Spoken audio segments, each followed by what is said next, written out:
Good afternoon, everybody.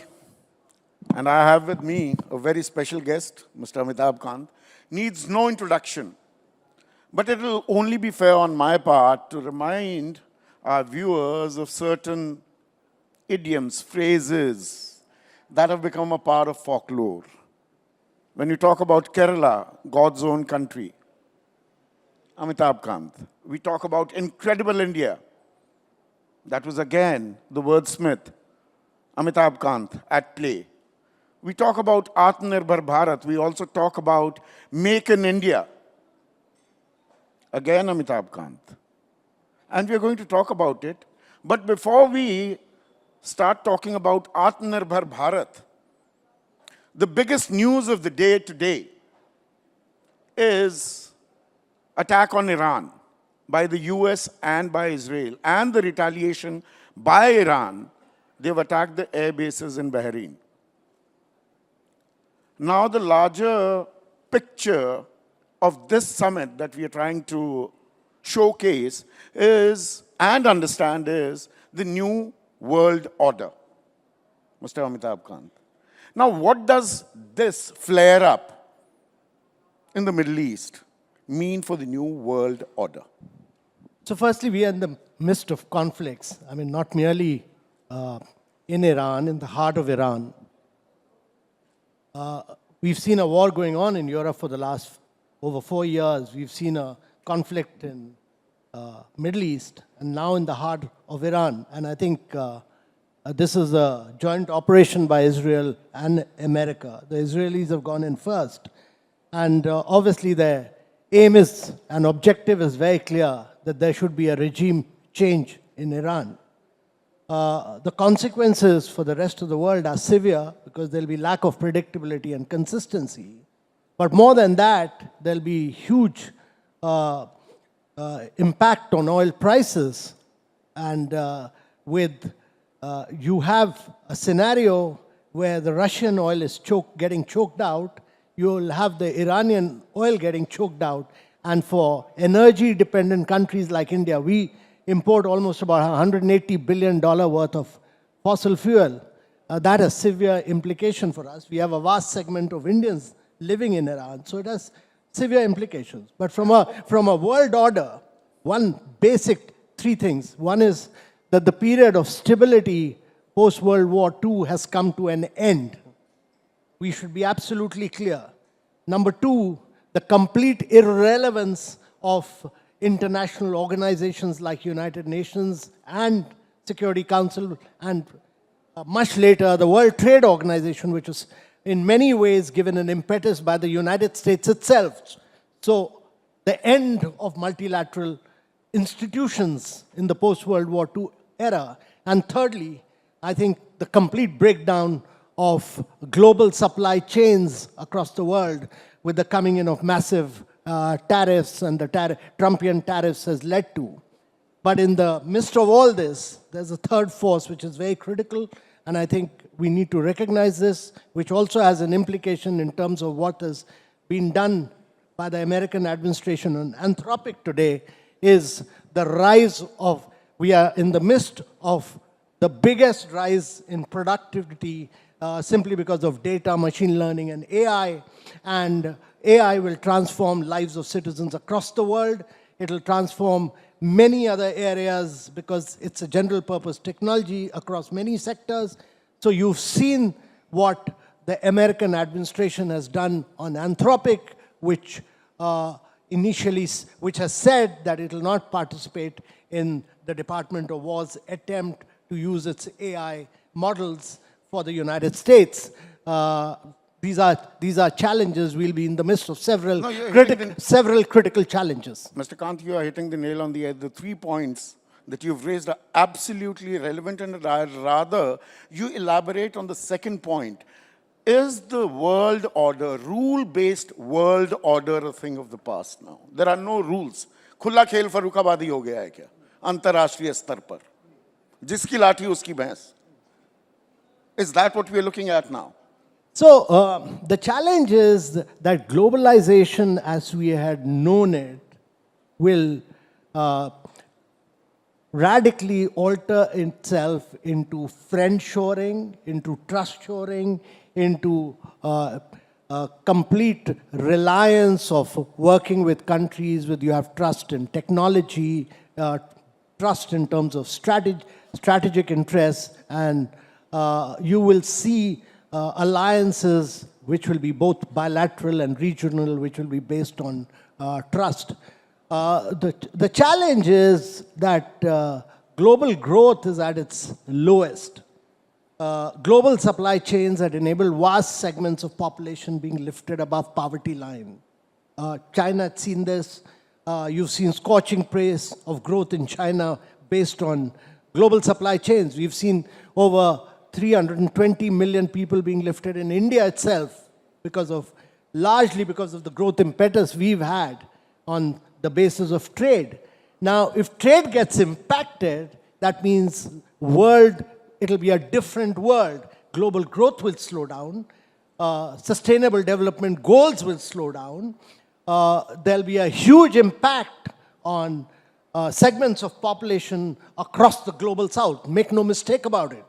And this, to my mind, will create large inequalities in the global society. It'll be a very inequitable society in the coming days. I'll come to there's a very important point, the disruption in the global supplies. I'll come to that. But our Prime Minister just came back from a visit to Israel. And we see Israel, along with the US, attacking Iran. Iran is also retaliating. Where does India stand? And here, I want you to go back. You're still very young, but you were younger in the 70s when you were in Delhi University and in also the JNU. The world was divided into two parts. It's a Cold War era when you were in college and doing post-graduation. There was a US camp and there was a Russian camp. But there was also a non-aligned movement, which was led by India. Where does India stand today? We are friends with Israel. We have a friendship and we have this trade deal with America. Iran is our traditional ally, somebody who's willing to supply oil in rupees till about 2017-18, when we stopped buying it. Where does India stand in this evolving world order, new world order? No, I think from our objective, our perspective must be very clear that we are a $4 trillion economy. Our objective is that we should become a $30+ trillion economy by the time we become 12047. That's the objective which the Prime Minister has set for a Viksit Bharat. And we should be very clear that this means that India needs to grow at about 9x. Its GDP must grow 9x, its per capita income must grow 8x, its manufacturing must grow 16x. That's the challenge for India. Only 3 countries in the world have been able to do it. Japan, Korea, China in the past. If India has to do this, then India needs to be in partnership with many parts of the world. India needs to be in partnership with the West Asia. India needs to be in partnership with East Asia. India needs to be in partnership with the developed part of the world, Europe and America. And what you're seeing is alliances, India's FTA with Europe, India's coming trade deal with the United States of America, our own relationship with Japan, Australia, the trade in recent times, we've had a FTA with many other countries, but we continue to have very good relationship with both UAE and Saudi.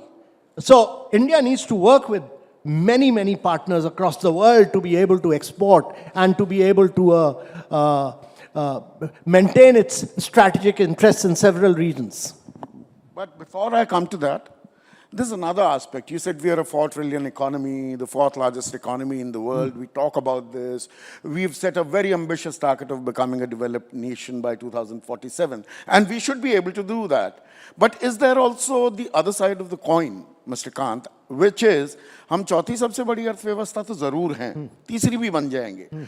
Is that more a function of our population?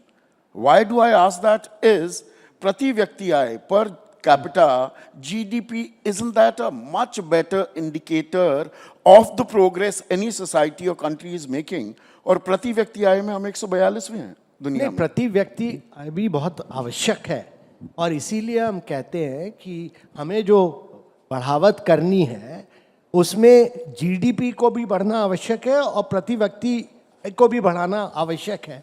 और इसीलिए हम कहते हैं कि manufacturing को बढ़ावा, क्योंकि भारत की जो ग्रोथ हुई है आप पिछले 3 दशक में, वो सारी ग्रोथ जो हुई है उसमें 65% सर्विसेज की ग्रोथ हुई है। सर्विसेज उतनी नौकरियां नहीं क्रिएट करता है, तो जो भारत का फोकस अब आ रहा है वो कि आप manufacturing, ease of doing business कीजिए, आप मैन्युफैक्चरिंग को बढ़ाइए, कॉस्ट ऑफ डूइंग बिजनेस कम कीजिए और मैन्युफैक्चरिंग के थ्रू नई जॉब्स क्रिएट करिए। उसके बिना बहुत मुश्किल होगा ग्रोथ विद जॉब्स। पर इसके साथ साथ, क्योंकि एक्सपोर्ट्स जो भी कंट्री की जिसकी भी ग्रोथ हुई है, जापान, कोरिया, चाइना की, ये सब एक्सपोर्ट्स पर ग्रोथ हुई है, मैन्युफैक्चरिंग के साथ इनकी एक्सपोर्ट्स हुई है। तो हमें एक्सपोर्ट करना आवश्यक होगा और ग्लोबल मार्केट्स को पेनिट्रेट करना बहुत ज़रूरी है इसके लिए। और तीसरी चीज़ मेरे विचार से, क्योंकि अभी आपकी 46% जनसंख्या कृषि क्षेत्र में है, तो अगर किसी भी देश में 46% जनसंख्या कृषि क्षेत्र में नहीं है और आपकी प्रोडक्टिविटी एग्रीकल्चर क्षेत्र में काफ़ी कम है, तो अगर उसको बढ़ाना है तो आपको एक कृषि क्षेत्र में आपकी जनसंख्या को निकाल के अर्बनाइजेशन में डालना ज़रूरी है। इसलिए मेरे विचार से सबसे आवश्यक है कि हम स्मार्ट अर्बनाइजेशन करें, सस्टेनेबल अर्बनाइजेशन करें। और जो अर्बनाइजेशन होता है उससे इनोवेशन आता है, उससे ग्रोथ डायनेमिक्स होती हैं और उससे मेरे विचार से नई जॉब्स निकलती हैं। सो मैन्युफैक्चरिंग लेड अर्बनाइजेशन जो हम कोशिश कर रहे हैं शेंड्रा बिटकिन में या धोलेरा में नई मैन्युफैक्चरिंग सिटीज़ बना के जहाँ वॉक टू वर्क है, वो आवश्यक है इस देश को। और मेरे विचार से अगर 500 मिलियन लोग, अगर 50 करोड़ लोग अगले 5 दशक के अंदर रूरल एरिया से अर्बन एरिया में आएंगे तो आपको कम से कम 500 शहर 1 मिलियन पॉपुलेशन के नए बनाने आवश्यक हैं, जो कि हर स्टेट गवर्नमेंट की भी जिम्मेदारी है। उसमें क्या किसान कहीं मजदूर तो बनकर नहीं रह जाएंगे, उस पर आऊं। पर उससे पहले आपने और बड़ा जो खाका खींचा था 10 साल पहले, अमिताभ कांत जी, जब आप मैन्युफैक्चरिंग की बात करते हैं तो मेक इन इंडिया, वो शेर, stand up India, startup India, और उसमें आपने एक बेहद ही बेहतरीन एक खाका, एक नक्शा, रोड मैप तैयार किया था कि 2025 तक the contribution of manufacturing to the GDP would be 25%। उस वक्त 16% हुआ करता था लगभग। आपके पास फिगर्स मेरे से बेहतर होंगी। आज की तारीख में वो आत्मनिर्भर भारत या वो मैन्युफैक्चरिंग पर जो हमें जोर देना था वो कहाँ रह गया? हम तो 13% मैन्युफैक्चरिंग की कंट्रीब्यूशन रह गई है जीडीपी। देखिए, मैन्युफैक्चरिंग का जो कंट्रीब्यूशन है आपकी जीडीपी पे, वो करीब 18% है अभी। उसको बढ़ा के 25% करना आवश्यक। अब तो वो 13 आ गया है। हाँ, उतने नहीं, 13, वो आपकी जो फिगर है 13% की, वो बिल्कुल ठीक नहीं, करीब 18% है और उसको बढ़ा के 25% करना है। उसके लिए काफ़ी काम हुआ है। देखिए, जो एक ये भी समझना ज़रूरी है कि गुड्स एंड सर्विसेज टैक्स, एक टैक्स आया, insolvency bank insolvency and bankruptcy code आया, उसके साथ साथ आपने ईज ऑफ डूइंग में कम से कम 2200 लॉज हटाए, रूल्स रेगुलेशन प्रोसीजर्स हटाए। तो उससे तो और गति मिलनी चाहिए थी, या जीएसटी जैसे इम्प्लीमेंट हुआ, या नोटबंदी लागू ने कमर तोड़ी एमएसएमई की। पर जो आपकी, देखिए, आप कम से कम 2.5 वर्ष तो कोविड के लिए हटाइएगा ना। कोविड ने जो डैमेज किया ग्लोबल इकोनॉमी को और भारतीय इकोनॉमी को, उसको भी हटाइएगा। मेरे विचार से हम राइट ट्रैक पे हैं। हमें कॉस्ट ऑफ डूइंग बिजनेस, क्योंकि हमारे इंटरेस्ट रेट हाई हैं, हमारे इलेक्ट्रिसिटी रेट हाई हैं, उस पर अब फोकस, ईज ऑफ डूइंग पर काफ़ी काम हुआ है, कॉस्ट ऑफ डूइंग बिजनेस पर काफ़ी काम करना बाकी है। और दूसरी चीज़, मेरे विचार से स्टेट्स पे फोकस करना ज़रूरी है, क्योंकि हमें अगर भारत को करीब 30+ ट्रिलियन डॉलर इकॉनमी बनना है तो लॉन्ग रन में हमारे कम से कम 12 स्टेट्स ऐसे होने चाहिए जो 10% की ग्रोथ पर ग्रो करें। सिर्फ टारगेट सेटिंग से काम बन जाता है? क्योंकि अगर मैं 2024-25 का डेटा ही बताऊं, भारत ने कुल मिलाकर जो टोटल एक्सपोर्ट्स किए, निर्यात जो किए 37 लाख करोड़ के, और आयात जो हमने किया है वो 61 lakh crore. We still have a negative balance of trade of 24 lakh crores. Because you import oil. आप बेसिक चीज तो देखिए ना कि आपके पास ऑयल है नहीं, तो इसलिए आप 180 बिलियन डॉलर का तेल इंपोर्ट करते हैं। आप तो आपकी जितनी इंपोर्ट है वो तो ऑयल की वजह से है ना। आप मैन्युफैक्चर्ड गुड्स तो एक्सपोर्ट करते हैं, पर आपका सारा इंपोर्ट तो ऑयल की वजह से है। चाइना से हम कौन सा ऑयल इंपोर्ट करते हैं सर? 9,60,000 करोड़ का हम आयात करते हैं चीन से, और वहां उनको निर्यात करते हैं सिर्फ 1,21,000 करोड़। बिल्कुल सही आप कह रहे हैं, पर आप ये बताइए कि यूनाइटेड स्टेट्स ऑफ अमेरिका हो, यूरोप हो, चाइना एक ऐसा देश है जो कि manufacturing capital of the world है। वो लोएस्ट प्राइस पॉइंट पे सबके लिए अपने साइज और स्केल के लिए मैन्युफैक्चरिंग करता हो। एप्पल हो, डेल हो, सिस्को हो, दुनिया की जो 20-22 जो सबसे बड़ी कंपनी है उनका 58%, 98% उनकी मैन्युफैक्चरिंग चाइना में होती है। तो ये इंडिया के लिए नहीं कह रहे हैं आप, ये अमेरिका भी करता है, ये यूरोप भी करता है, क्योंकि ग्लोबल सप्लाई चेन और ग्लोबल वैल्यू चेन का अर्थ यही था कि आप लोएस्ट कॉस्ट पर इंपोर्ट करिए और आप दुनिया को एक्सपोर्ट करिए। तो ये तो इंडिया ने अभी करीब 30% एप्पल का प्रोडक्शन वहां चाइना से लेकर इंडिया शिफ्ट किया है प्रोडक्शन लिंक्ड इंसेंटिव स्कीम्स की वजह से। तो धीरे धीरे ये सारा नहीं मैं ये चलिए, चाइना एक अपवाद भी हो सकता है, I can take that as an exception, but the new trade deal, the details of which are still yet to be made public, and because of the supreme court's order over there, वो tariff war तो खत्म हो गया, वो अवैध करार हुआ, now another 10% which was later increased to 15% duties. We don't know the details as yet, but the biggest thing that has come out is over the next 5 years, India is going to import $500 billion worth of American goods into the country. $500 billion, मोटा मोटा 45 लाख करोड़, यानी कि 9 लाख करोड़ हर साल हम आयात करेंगे। अभी तक तो हम सिर्फ 3 लाख करोड़ कर रहे थे, 6 लाख करोड़ का तो हम निर्यात कर रहे थे। We had a positive balance of trade with America. अब अमेरिका भी यहाँ पे माल ही बेचेगा तो हम आत्मनिर्भर कैसे बनेंगे सर? ये कैश 22 है क्या? नहीं नहीं, देखिए ऐसा है कि आप अपनी डील जो अमेरिका कर रहा है, आप अमेरिका ने क्या किया कि वो सारे यूरोप हो, जापान हो, सारे के साथ अपनी ट्रेड डील्स रिस्ट्रक्चर कर रहा है। वो कह रहा है मैं फ्री ट्रेड पे, जिस पे ग्लोबल सप्लाई चेन, जिस जो फ्री ट्रेड वर्ल्ड था उससे मैं हट के सबके साथ ट्रेड डील्स करूंगा। उसने हर देश के साथ यही किया। चाइना के साथ अभी नहीं किया, चाइना की ड्यूटी रेट्स हाई है, पर बाकी यूरोप से लेकर जापान से लेकर सारे देश के साथ उसने किया। उन सबकी ट्रेड डील्स अगर आप देखते हैं, क्योंकि आप अपनी ट्रेड डील तो उनके साथ कंपेयर करिएगा ना, और 50% आपके ऊपर ड्यूटी लगी हुई थी, जिसपे आपको टेक्सटाइल पे इम्पैक्ट कर रहा था, लेबर जेम्स एंड ज्वेलरी पे इम्पैक्ट कर रहा था, फुटवेयर एंड लेदर पे इम्पैक्ट कर रहा था। 50% ड्यूटी, 50% ड्यूटी का क्या मतलब है संदीप जी?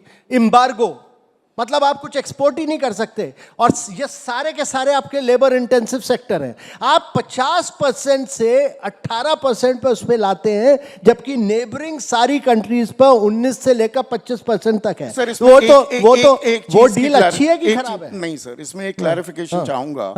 पहली बात तो ये 50 से चलिए 18 आ गए, तो हम 17% जो पहले उन पर लगा रहे थे आयात शुल्क, उसको हमने जीरो कर दिया। हम जो 3.3% दे रहे थे उसको 18 पर उन्होंने रख दिया।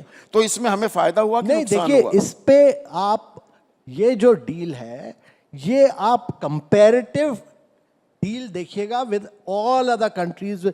एक चीज बेसिक समझना आवश्यक है आपको कि अमेरिका दुनिया में अभी भी ग्लोबल जीडीपी जो है उसमें 27% जीडीपी का कंट्रीब्यूशन अमेरिका से आता है।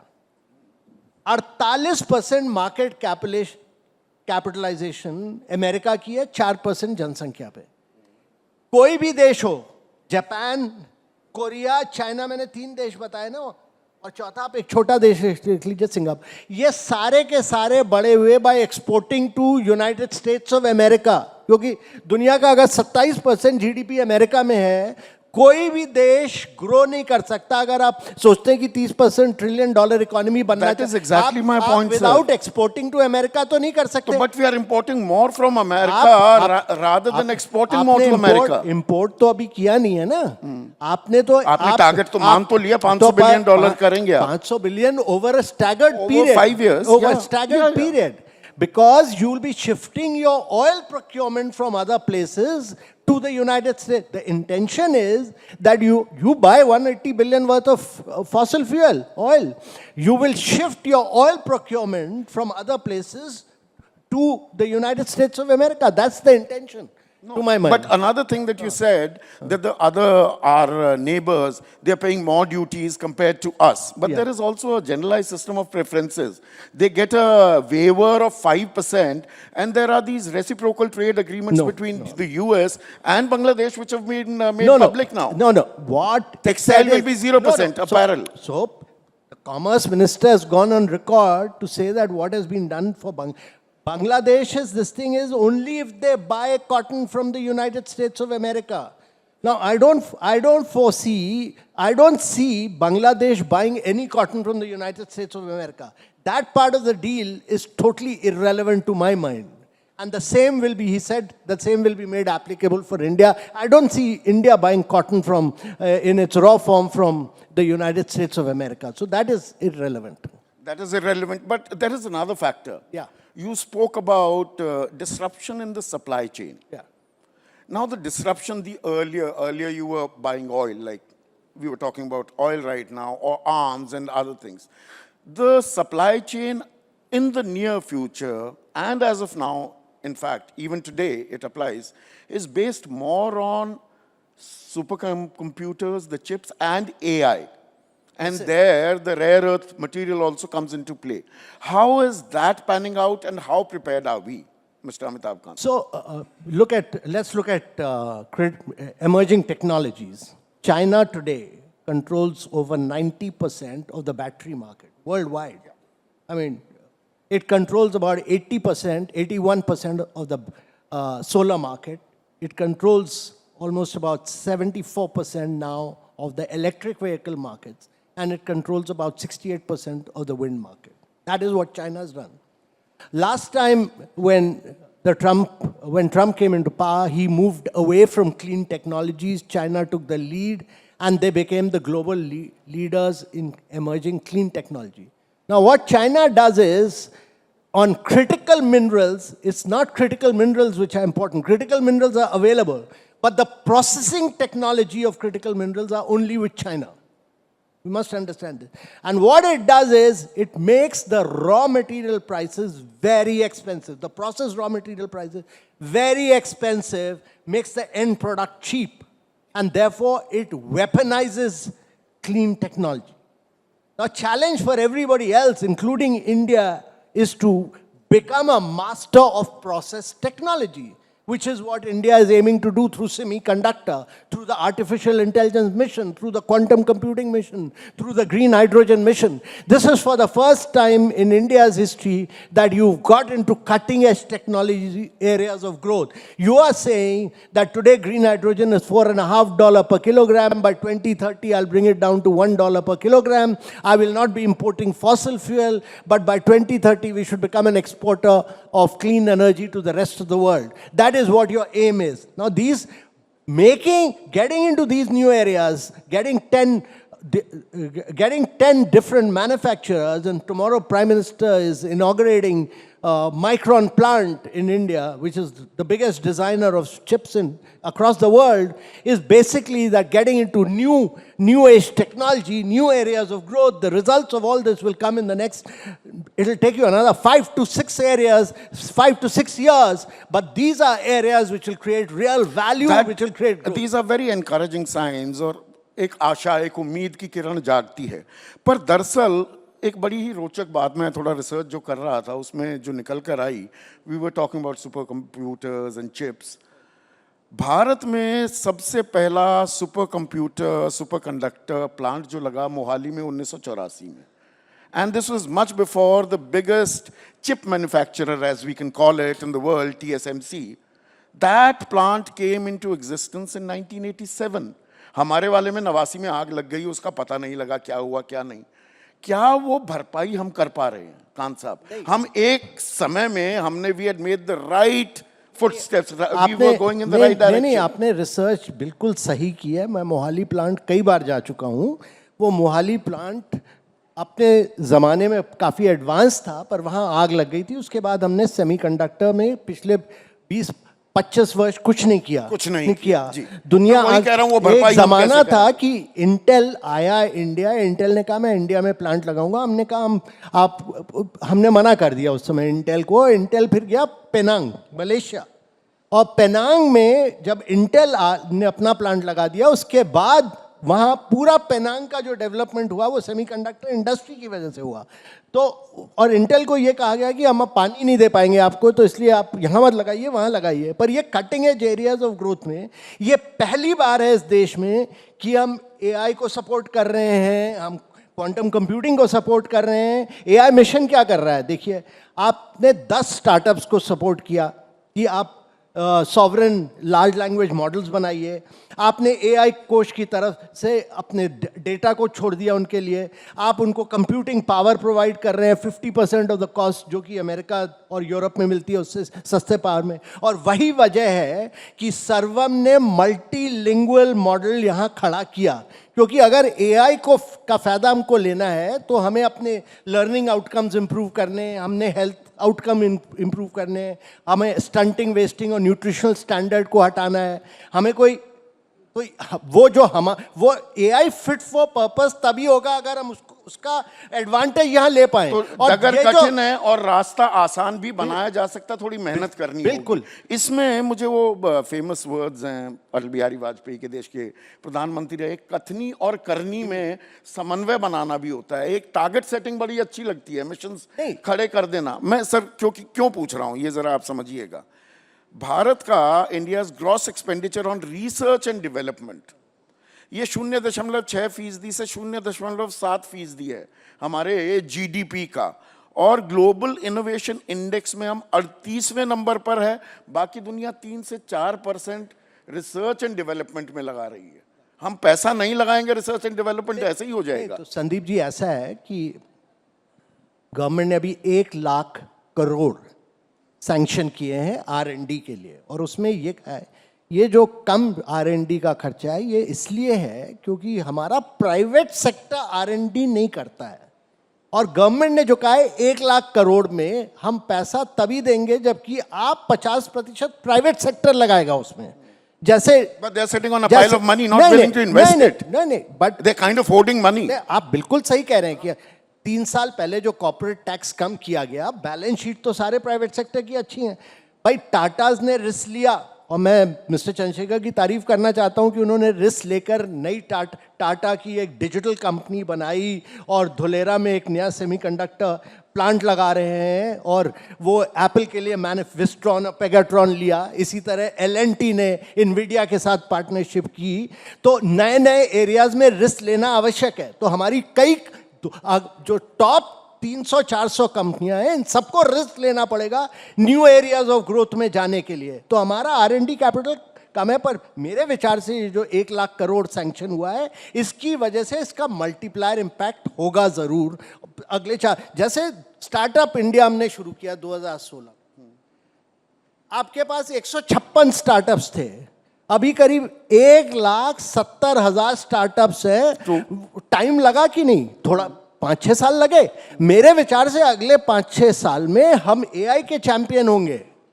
मेरे विचार से हम कंप्यूटिंग पावर में, क्वांटम कंप्यूटिंग में आगे बढ़ेंगे, हम सेमीकंडक्टर के चैंपियन बनेंगे। यहाँ पर ताली भी बजा रहे हैं लोग। मेरे विचार से आप बहुत ही ज्यादा पेसिमिस्टिक है। एबीपी को इतना ज्यादा पेसिमिस्टिक नहीं होना चाहिए। सर हम पत्रकार हैं। नहीं क्या करें? तो मेरे विचार से यहाँ पर आदमी को कुत्ता काटे कोई खबर नहीं है। तो मेरे विचार आदमी से कुत्ते को काटने लगे हमें खबर दिखाई देती है। अब आपने एआई पे, और तालियां भी यहाँ पर बजी, तो अभी एआई समिट हुआ। एक समिट G20 हुआ था, फैंटास्टिक। और आप यहाँ बैठे हैं इसलिए नहीं कह रहा हूँ।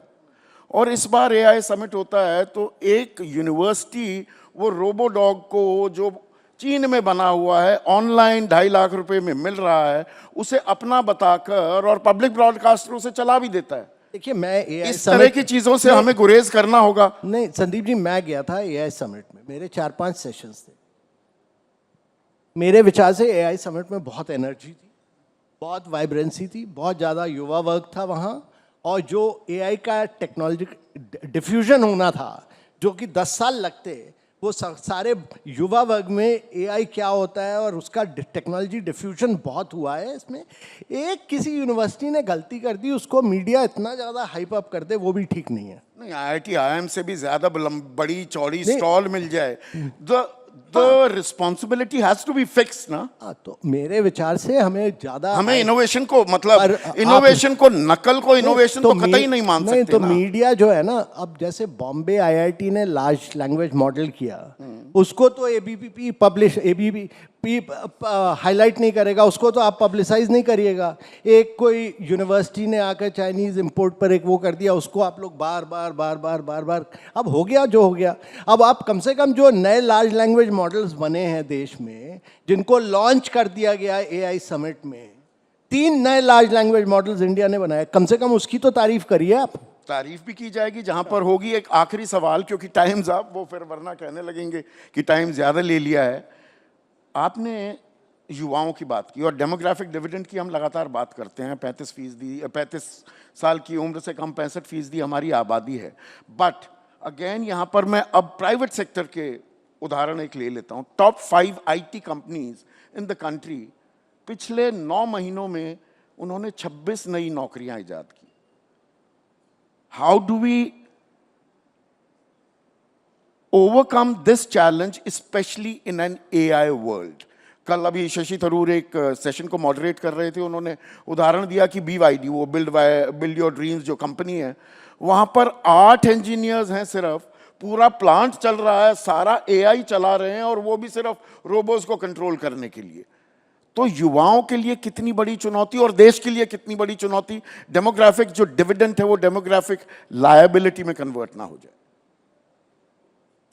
देखिए, मैं इसके बारे में बड़ा ऑप्टिमिस्ट हूँ कि इंडिया का जो डेमोग्राफिक, अगर अगला डेकेड भारतीय डेकेड होगा, अगले 10 वर्षों के अंदर ये भारत अगर ग्रोथ करेगा, उसका खास कारण ये है क्योंकि हमारा डेमोग्राफिक डिविडेंड हमारे फेवर में है और हमारी एवरेज एज करीब 29 है, और जब हम 100 साल के होंगे 2047 में, तब भी हमारी, बिहार जैसे राज्य की तो 22 है सिर्फ। तो मैं कहता हूं तब भी हमारी एवरेज एज 34 होगी।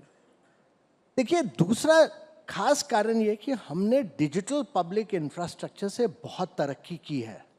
कोई दुनिया में ऐसा देश नहीं है जो कि fast payment, credit, stock market, insurance, सबका सब अपने मोबाइल पे 30 सेकंड और 30 सेकंड। और जब हम इसको DPI फॉर आर्टिफिशियल इंटेलिजेंस कर देंगे, क्योंकि आर्टिफिशियल इंटेलिजेंस का कंप्यूटिंग पावर, डेटा हम अपने स्टार्टअप्स के लिए खोलेंगे और जो खोल रहे हैं, तो इसका बहुत इम्पैक्ट होगा। दूसरी चीज, आप ये भी तो देखिए ना कि महिंद्रास, टाटास, ये सारे के सारे इलेक्ट्रिक मोबिलिटी में जो इन्होंने, महिंद्रा की इलेक्ट्रिक चलाता हूँ, टेस्ला से बेहतर तो है। मैं भी चलाता हूँ, मैं मेरे विचार से भी टेस्ला से अच्छी है वो गाड़ी, और टाटास भी बनाते हैं बहुत बड़ी अच्छी इलेक्ट्रिक व्हीकल। मेरे विचार से पॉलिसी शिफ्ट्स ऐसे किए जा रहे हैं जिससे कि हम टेक्नोलॉजी लीपफ्रॉगिंग करें इन क्षेत्रों में, और मेरे विचार से कई नए एरियाज में नई जॉब्स आएंगी, जैसे सेमीकंडक्टर में नई जॉब्स आएंगी। जब भी टेक्नोलॉजी डिसरप्शन होता है तो हम नई तरह की जॉब्स क्रिएट करते हैं, और वो ज़रूर होगा, इंडिया में भी नई तरह की जॉब्स होंगी। हमें स्किलिंग ज़्यादा करवानी पड़ेगी, वो आवश्यक है, पर ये देश तरक्की करेगा और हम $30 ट्रिलियन इकोनॉमी बढ़ेंगे, हम 8 और 9% की एनुअल ग्रोथ से ग्रो करेंगे। उसका खास कारण ये कि ना केवल डेमोग्राफिक डिविडेंड है, पर कि ये बताइए कि कौन देश है जो कि 30 किलोमीटर रोड और 12 किलोमीटर रेलवे लाइन हर रोज बना रहा हो। आप ये बताइए कि कौन ऐसा देश है जो 9 मेट्रो सिटीज हर साल बना रहा हो। कौन ऐसा देश है जिसने अपना सोलर पावर 32 गुना बढ़ा किया हो पिछले 7 वर्षों के अंदर। और कौन ऐसा देश है जो कि 50% अपना फास्ट पेमेंट मोबाइल पर करता हो। कोई ऐसा देश नहीं है। तो मैं ऑप्टिमिस्ट हूं, आप भी मेरे तरह आप भी ऑप्टिमिस्ट बन जाइए इंडिया के। आपके मुंह में घी शक्कर और मैं तो जाट हूं, घी और शक्कर बहुत अच्छा लगता है मुझे। थैंक यू, बहुत बहुत शुक्रिया, धन्यवाद धन्यवाद अमिताभ कांत साहब। So the road is not rosy, but we'll reach over there. That is what Mr. Amitabh Kant said. We'll have to do a lot of hard work, and which we are doing, and we'll have to technologically leapfrog.